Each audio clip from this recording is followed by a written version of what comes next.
Hey, what's going on guys? It's Kydoe here, back with another video.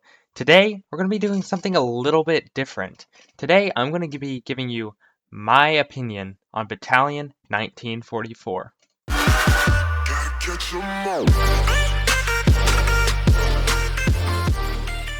So before I dive into my opinion about the game and everything, I'm going to give you a little bit of a history of it. Alright, so it's a World War II based arcadey kind of FPS shooter, just kind of like the modern day, or not modern day, but like old school Call of Duties like Call of Duty 1, 2, and 3, somewhere around those lines. It contained some of like the normal Call of Duty game modes, kind of like team deathmatch, free for all, and domination, etc., etc. It's announced as a Kickstarter in February 2016 and finally released May 23rd, 2019. So that's kind of some of the history. When I first got into the game, it had a lot of issues for me. As soon as I downloaded it, I was super excited for it because I had heard about the game from a friend, and I was super excited. So once I downloaded it, I was kind of disappointed. Right off the bat, there was a bunch of issues, just bugs and everything like that. So the home screen barely even worked. Clicking on buttons to navigate it at all was like really difficult. Even sometimes the buttons didn't work, and you would have to like restart the whole game just to get the buttons to work, and even then it didn't work half the time.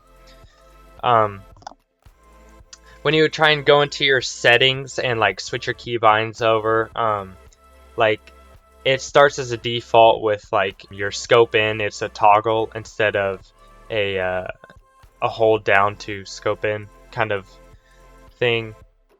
And so whenever I went and tried to change that, like the buttons on the bottom of the settings menu didn't work, like they had no purpose. So you have to press apply to change anything in your settings, and when you tried to press apply, it wouldn't let you press it.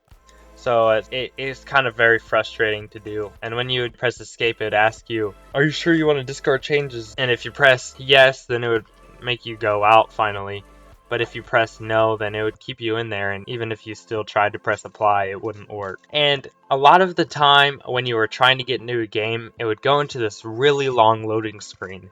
And the loading screen would eventually crash sometimes. So instead of actually taking you to the game, it disconnected you and put you back into the start menu.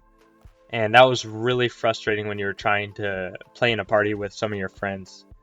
And overall, the release was just a mess. After about like a week of trying to play it, there's a few patches to fix a couple things, but eventually I was just tired of it, and a lot of my friends stopped playing it, so I moved on to different games. But more recently, I've come back to it, like in the past few days. I've done a little bit of tinkering around with it. I was sad to see that the player count is like way down.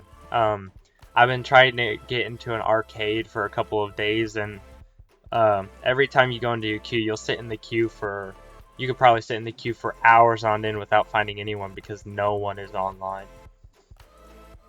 And it's kind of sad because I felt like this game had a lot of potential, just it was not released when it should have been released. They really should have had like more betas and stuff to fix things up before they officially released it, because I feel like they released it too hastily, even though they had a long time to work on this game. I feel like they released it way too hastily, so they released it with a bunch of bugs, just like people talked like Battlefield 4, when it first came out, it had tons of bugs in it, and eventually they fixed them. But I definitely feel like this game had potential. The nostalgia of coming back to an old Call of Duty arcadey kind of game would have been really, really nice for me and my friends to go and play. But since there were so many issues with it, we kind of just lost interest. If you got into a game The overall feel of the gameplay felt kind of Call of Duty-esque, and yeah, I really liked how it worked. It was kind of weird how they overemphasized headshots. Just one headshot with a bunch of weapons would instantly kill you, and so that could get frustrating every once in a while. But other than that, I felt like the weapons were pretty well balanced, other than the STG and the BAR. It released with quite a few maps, actually. For a small game as it was, I felt like that was a pretty decent selection of maps. They were all fun to play on. I actually kind of liked the game overall. I just wish it would have come out later and better. If it was released at a later time with a bunch of bugs fixed and multiplayer working right and stuff like that, I feel like this really could have been a good game. Since I've been playing it more recently, the game has gotten a lot more bug fixes and stuff. So the home screen works now, the settings work now, and the multiplayer is a lot easier to load into from what I've experienced. I feel like they really improved the game just way too late. But yeah, that's about it, guys. If you guys like this video, please consider smacking that like button. And if you want to see more videos like this or other kind of content in the future, please subscribe and leave a comment below telling me what you would like to see if it's not videos like this. But other than that, I'll see you guys in the next video.